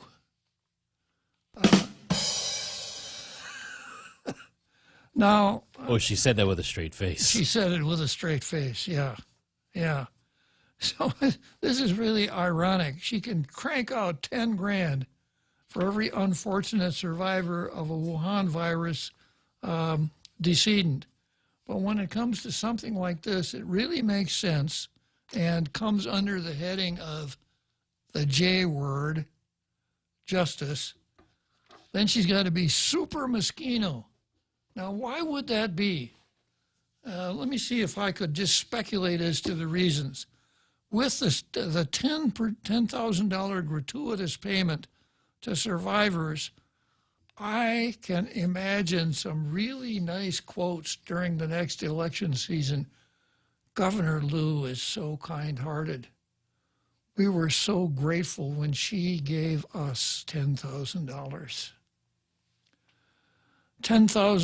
Another quote, the $10,000 we got from Governor Lou really helped us at a time of need, etc. With the Claims Act, this is run by the Attorney General. There aren't going to be any nice photo ops. There's not going to be any good campaign material here. So, once again, Governor, the people at the legislature want to increase the payouts under the Government Claims Act. What should we do? Off with their heads! Thank you, Governor. I kind of thought that's what you'd say. Okay, next we have the Consolidated Commission of Utilities versus Kelly Clark. CCU to tackle evaluations for GPA, GWA managers next week. The Consolidated Commission on Utilities will hold a special meeting next week to discuss performance evaluations for 7 of the Commission's employees. These include the general managers of the power and water utilities, their respective lawyers, chief financial officers, as well as the board secretary. It will be the first time the CCU will conduct evaluations since the pay raise controversy of mid-2019. Wow, that took a while, didn't it? CCU Chairman Joey Dueña said the evaluations are going to be done every year. We're not going to be talking about money in executive session. And we get to open session, I will invite whoever commissioner wants to speak up to do whatever they want. Joey's woke. The commission has adopted certain evaluation metrics, he added. The CCU will determine whether changes are going to be made at the beginning of next week's meeting. The CCU will then begin the reviews, beginning with an executive session for all general managers who will have their reviews done in open session. An executive session for all but the general managers who will have their reviews done in open session. Now, why wouldn't the other ones be done in open session also? Are you listening, Vigilance Committee? Why is it that we think, well, if we're going to evaluate somebody, we've got to do it in executive session? And you recall the huge kerfuffle that resulted when the CCU did the evaluations and pay raises in executive session, as mentioned in this article. It's been over a year ago. The public auditor said, you can't do it, you got to pay the money back. And then I and a couple of others filed FOIAs to see the evaluations of the people who got the raises. The CCU tried to finesse it, didn't want to do it. And finally, the CCU voted to send out those evaluations. But they wanted us to proceed on the basis that they can do evaluations in executive session and then come out and announce the pay raises without telling us about the evaluations. Now, why would any public body want to do that? Because if someone is going to get a raise, or maybe if someone's not going to get a raise, I'd want to know why. Didn't they say it was personnel information? Of course, yeah, of course. So, I'd want to know why. And if a salary increase comes after an evaluation and they say, well, the evaluation is separate from the salary, then I should have put that item that news item on the card where it is now open season on pigs. Because the CCU would have us believe that the way they do these evaluations is the old medieval way, by the examination of the entrails of a pig. So why isn't it all done in public? All right. The CCU will begin the reviews beginning with an executive session for all but general managers, who will have the reviews done in open session. Even if an evaluation is above satisfactory, that won't mean a pay raise, as it will all depend on the CCU, Dwayne has said. Well, going back to that kerfuffle, yeah, let's break for the seventh inning stretch, and then we'll come back to the kerfuffle. The Extra Point with Jerry Roberts of Guam Training. Hi, I'm Jerry Roberts, and every day on The Ray Gibson Show, I get to comment on the incredibly diverse, fun, challenging, sometimes frustrating, often exciting, but always interesting world of work. I hope you'll be there with us. You can find daily transcripts of The Extra Point at guamtraining.com. Tune in every weekday morning at 7:20 for The Extra Point with Jerry Roberts, brought to you by Guahan Insurance Services and First Hawaiian Bank on 93.3 The Point. Mezcla Chamorro Fusion Bistro in Hagåtña and Mezcla Dos Upper Tumon are now open for takeout and delivery services. For more information, call now at 479-2652 or 3 or Mezcla Dos at 646-6295. Mezcla Chamorro Fusion Bistro brings you island hospitality with the true taste of modern Chamorro cuisine at the comfort of your own home. They take your local favorite dishes and serve them with extra flair you will only find at Mezcla. Mezcla, a true taste of Guam.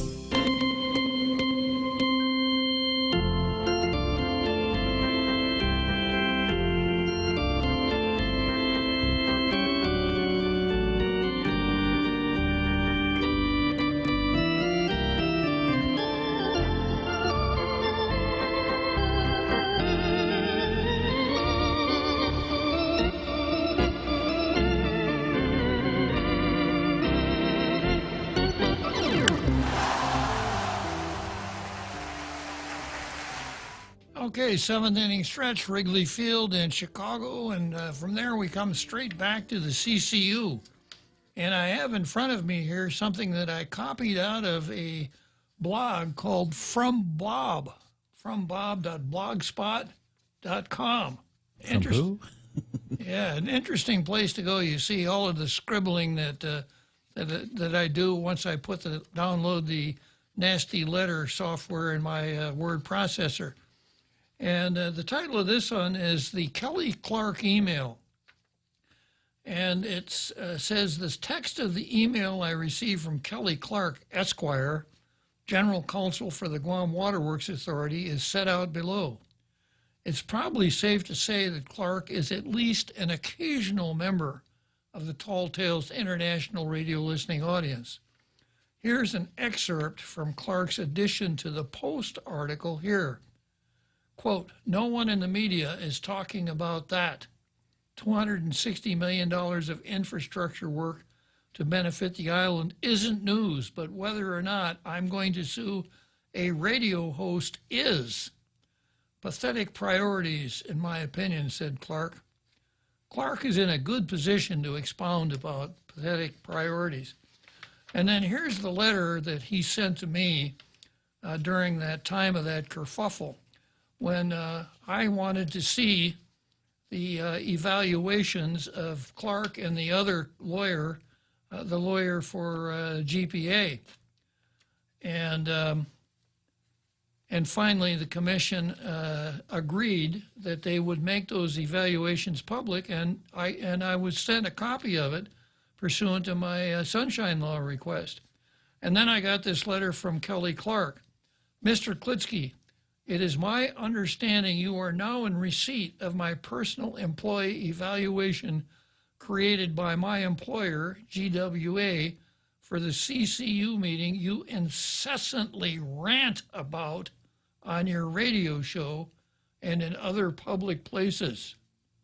You know, I'm guilty. I did incessantly rant about those pay raises. And let me repeat some of the rant. The open government law makes it very clear in express, set-apart language. You can't give salary increases in executive session. And information about salary is discoverable with a Sunshine Law request.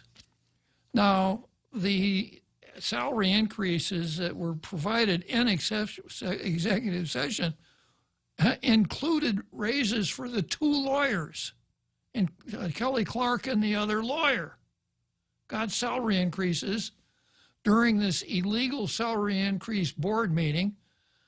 And to cap it all off, they were both in the meeting. So this is the mental image that I would come up with if someone related this to me. I would say, no, counsel in that executive session would have said, hey, time out, guys. I'd like to have a raise, but you can't do raises in executive session. You may not like the sound of that, but I'm counsel, and it's my duty to tell you that you can't do this. I really appreciate it, but no. That isn't what happened. The CCU gave those two lawyers raises in executive session, which the public audit, which the Attorney General, on the advice of, or on the inquiry by the public auditor, came back and said it's illegal. Those guys got to pay it back. Yeah, so, and then I wanted to see the evaluation. I got the evaluation, and as I started here, here's Kelly Clark's. It is my understanding you are now in receipt of my personal employee evaluation created by my employer, GWA, for the CCU meeting you incessantly rant about on your radio show. The evaluation was released by the CCU over my objection.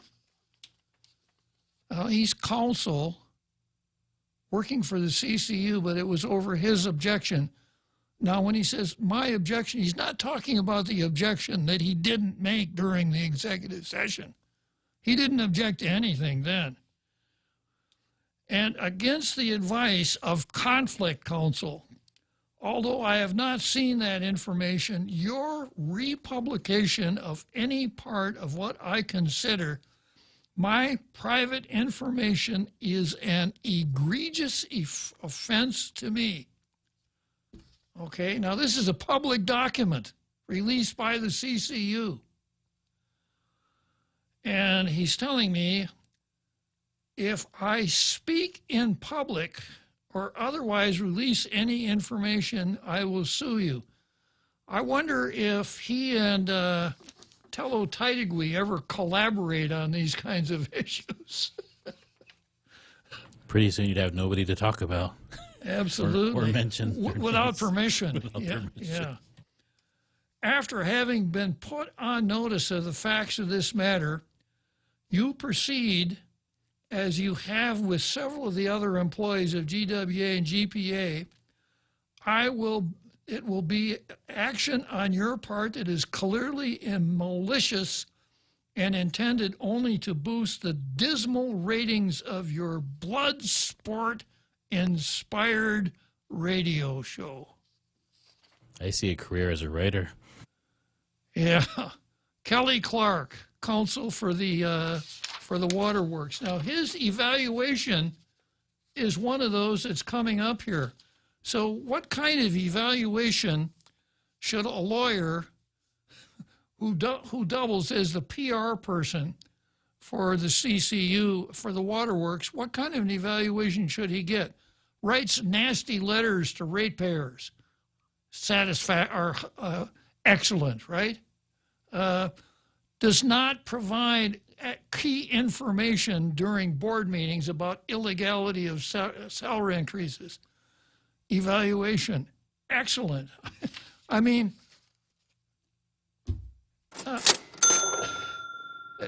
this is just amazing, you know, and I really want to see his evaluation because I want to see how the CCU rates a lawyer who takes it upon himself to chastise a ratepayer for doing things that citizens have an absolute right, perhaps a duty, to accomplish. And he writes a nasty letter, a nasty, threatening letter in that case. So what kind of evaluation should that result in? So I'm going to watch this like a hawk. And yeah, okay. I got a little bit more on this, but let me go over here. Yeah, Dr. Ron McNinch. I'm going to come back to this for a second, but Ron McNinch, you are let's see, your field is public administration. Yes. How highly do we rate public officials who write nasty letters to constituents and ratepayers? Is that a valuable employment skill that most employers look for? Well, what bothers me about what you're talking about is just the chilling effect it has on others trying to get information they have a right to from the government. I mean, when you get a letter that says you're going to be sued simply for requesting information which you have a right to examine. Which I actually had. I had the information. He just didn't want me to talk about it. Even worse. I think you should even talk about even more. I mean, that should be the penalty for that kind of whiny response. You know, what really bothers me the most is, and by the way, he knew you're an attorney. Yes. And so he's writing you this threatening letter as if he's writing, imagine if he's writing, you know, the real Joe Cruz somewhere who has no legal armor to defend himself against that kind of rhetoric. The real Joe Cruz would just laugh it off. Sorry, Ron. Sometimes I can't control the real Joe Cruz, but go ahead. That's great. No, and it's exactly that point. But some people get really intimidated when lawyers talk like that, and lawyers who talk like that know that, and that's a concern. I think that in general, if the public has the right to know under the provisions of FOIA, they should be allowed to access information that they've requested. And that's why we have FOIA. That's why we have that particular law, because otherwise, how can the public remain informed on what the government's actually doing, especially when they do it behind closed doors? So anyway, I just, you know, that was just one point that it always bothers me when, and by the way, one key thing, this might be particular to Guam, but for some reason, a lot of people on Guam put lawyers in a higher regard than maybe they should be, because quite often they're acting in their own adversarial interests or the interest of their client. They're not really, you know, acting in a way that will benefit the public if they're doing the public's job. You know, most places, Ron, lawyers take a really bad rap. Last time I was in the mainland, somebody was defending lawyers, and one of my friends lawyer friends said, you know, it's just 98% of the lawyers that give the other 2% a bad name. Right. Which, you know, is the unfortunate part, because that small percentage becomes the reflection of everyone else. And which is, you know, and by the way, there's nothing better than having a lawyer in your corner when you need one.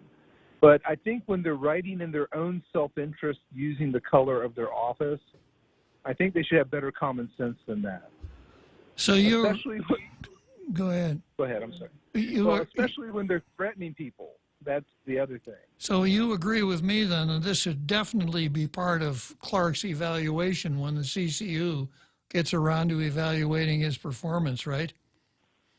I think it's fair game, because it's how he's interacting with the public on matters related to his duties within that particular agency. Yeah. This was a response from him, obviously, and did he put it on the letterhead for the agency? No, he didn't. It was an email.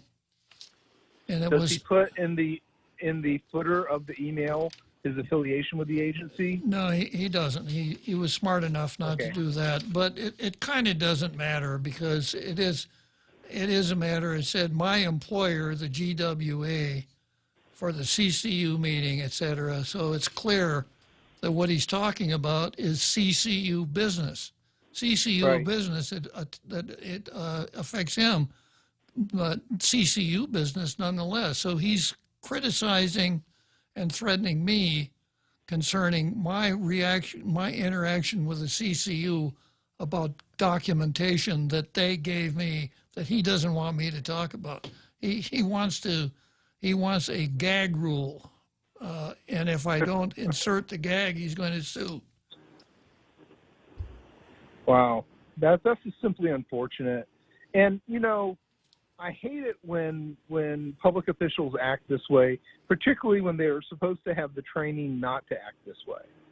I think that he's obviously irritated that you saw this document, which is fine. He can be irritated, but the reality is, if he doesn't like it, don't work for the government. That's the remedy that he should seek. Don't work for the government. Don't do the kind of job where your information is going to be made public because you are a public official. Exactly. Very good. Well, it's Election Day, Senator, and you've been there and done that, and good luck to all the candidates, and everybody should vote if they haven't voted yet. Okay, Ron. Thanks for calling. Hey, have a good day, sir. Sure. Right. You can have fun with that letter that you received, that email. Oh, yeah. And do it in the voice of either Keith Olbermann or Greta Thunberg. If I do Keith Olbermann, and when I'm done, I'll have to and toss it. Toss it? Yeah. Yeah. How dare you? Yeah. Well, I'm going to keep it handy right up on through the time that they do the evaluations and they turn down my sunshine law request, and we got to start that one all over again. Yeah, let's see, there's a little bit more to this one here before I leave it.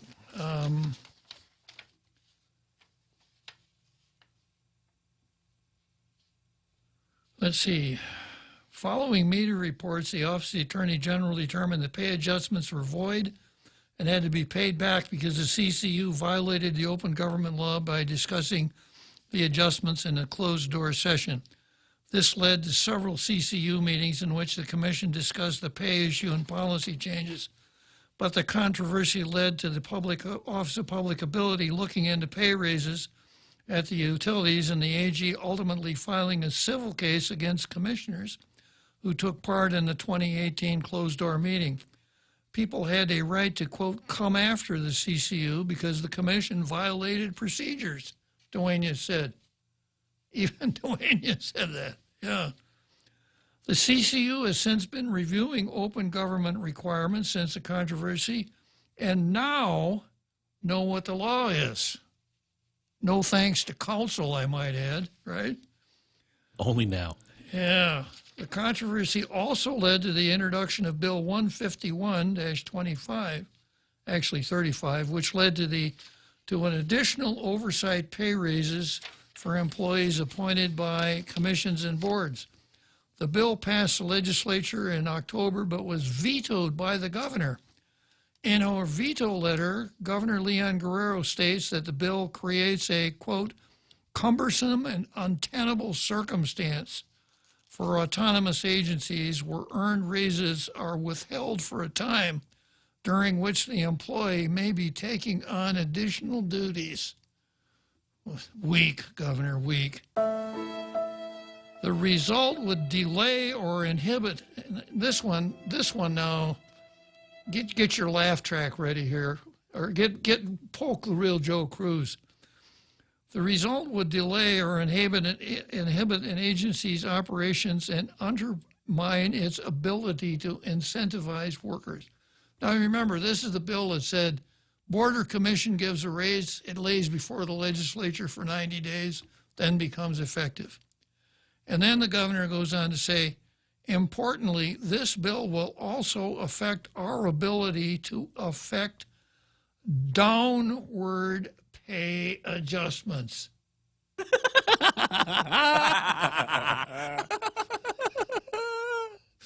You know, with lines like that, when Lou's done being governor, she could make a living as a stand-up comedian. Downward pay adjustments, which may have a severe impact on critical budgetary decisions. That's pretty funny, too. You think. And that they may need to be expedited on an expedited basis. The governor also went on to explain that if she signed 151 into law, Ray Topaznia couldn't get his latest salary increase. Yeah. So, okay, let's break here for the home stretch. We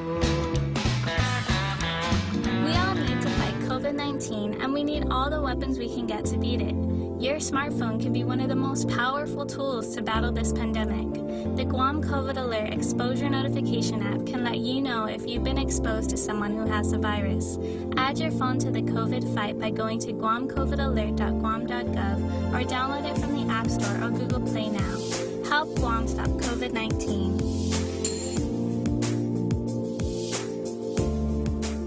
Okay, Google. Hey, Siri.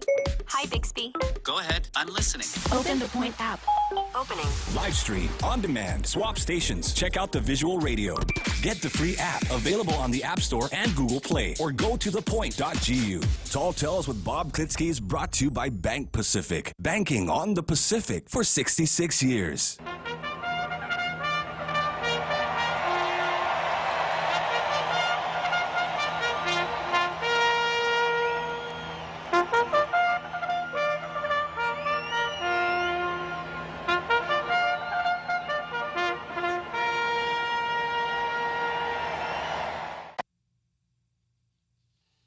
So I got a couple here from the poet laureate of Tall Tales heading down the home stretch. He says, so thus ends the pay raise kerfuffle and CCU tap dancing shuffle. Now pass out the hankies and warm fuzzy blankies. There's no feathers left we can ruffle. But I think we can still ruffle some more feathers, Andrew. And then there's another one here from, Andrew says, a blood sport inspired show seems like a place I won't go. But truth be told, it's fresh and it's bold. It lives on a higher plateau. Very good, Andrew. Yeah. And very true. Tall Tales is on a higher plateau.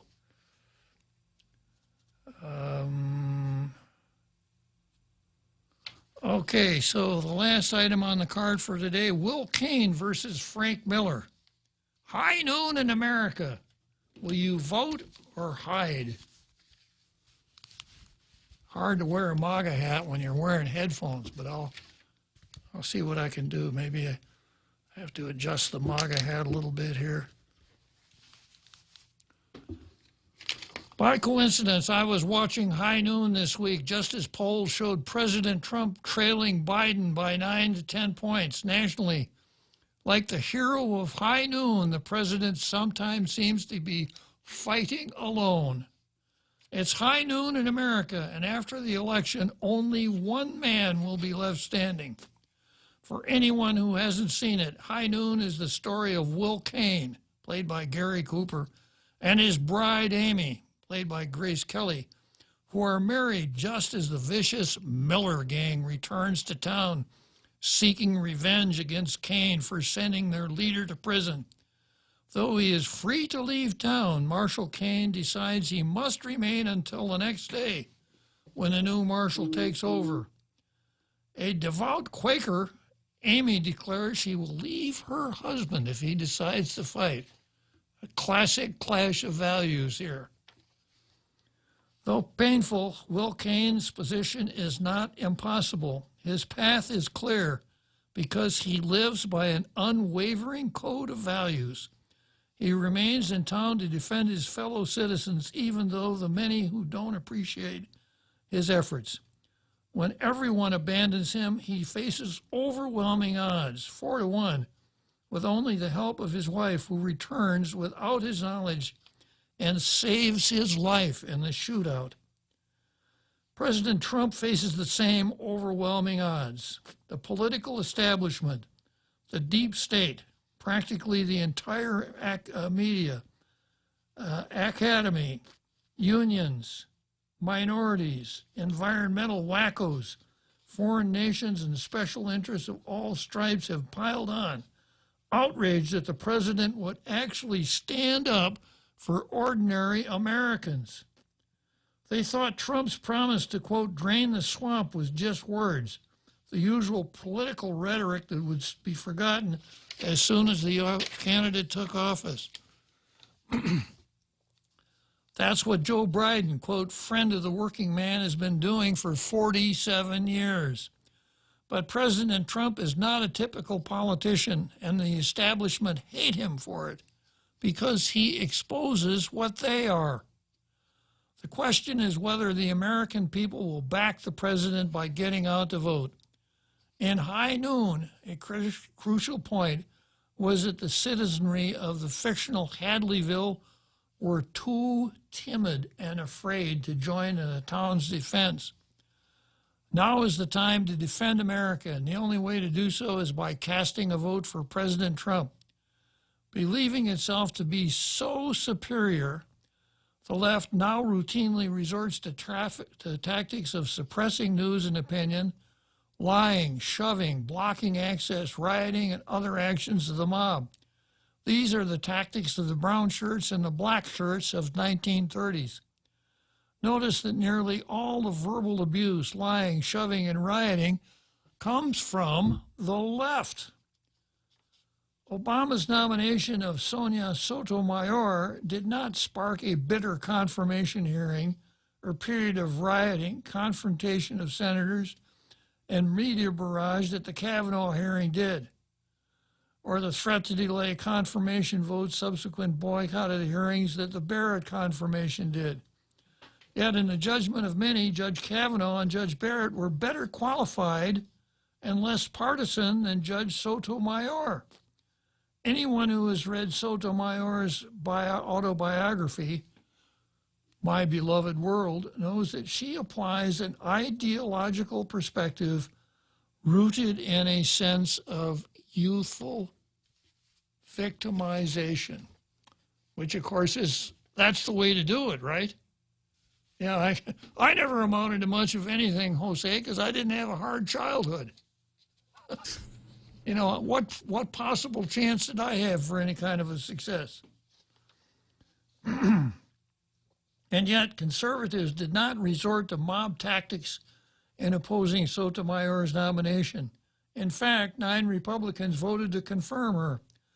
Most Americans and the Republicans who represent them cling to the values of an older America in which political differences are resolved by democratic means and in which civility is still possible. They believe in the golden rule. How many on the left even know what that is? And in patriotism, God, and family. They believe that capitalism works, but they are not out to destroy those who don't. They have never accepted the credo, quote, by any means necessary. Only the left has long embraced. One that the left has long embraced. They are a different kind of human being than the one that exists on the left in the coastal cities and university towns. Now the left is out to reverse the Trump victory of 2016 and erase the accomplishments of Trump's presidency, which they see as a minor setback on the relentless march towards collectivism.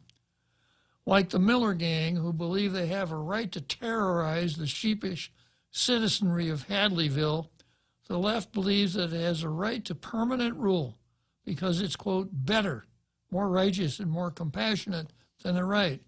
In fact, the left is merely more ruthless, selfish, and power-hungry. When Will Kane stepped out to face the Miller Gang, everyone knew how it must end. The 2020 election offers a similar choice between good and evil. President Trump is running not to enrich himself or his family.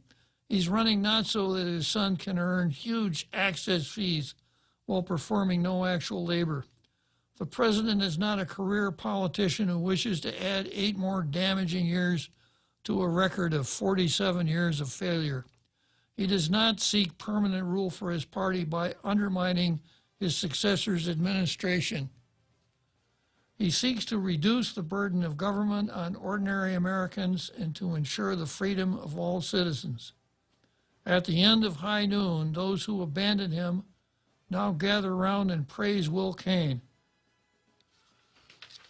Okay, so we're coming to the end of another perfect day here on Tall Tales. 2 reasons why I read that. I think it's so on point. Second, I really like that movie. And it's so typical that people really were glad when Cain came in to clean up the town.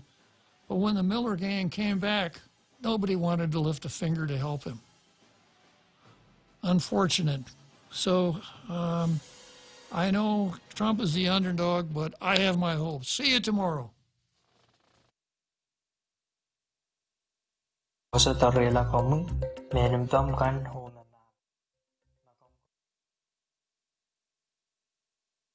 I'm Jack Callahan, Fox News. The power to change the country is in your hands. Joe Biden speaking at a drive-up event in Cleveland yesterday on the last day of campaigning. Later, telling a similar event in Pittsburgh, he's confident. I honest to God believe the vast majority of Americans are done with the chaos, the corruption, the failure, the irresponsibility, the indifference to American lives, the indifference to America's dignity. President Trump also exuding optimism. I think we're going to have a tremendous victory in all of these states they're talking about. I see all of them maybe. We're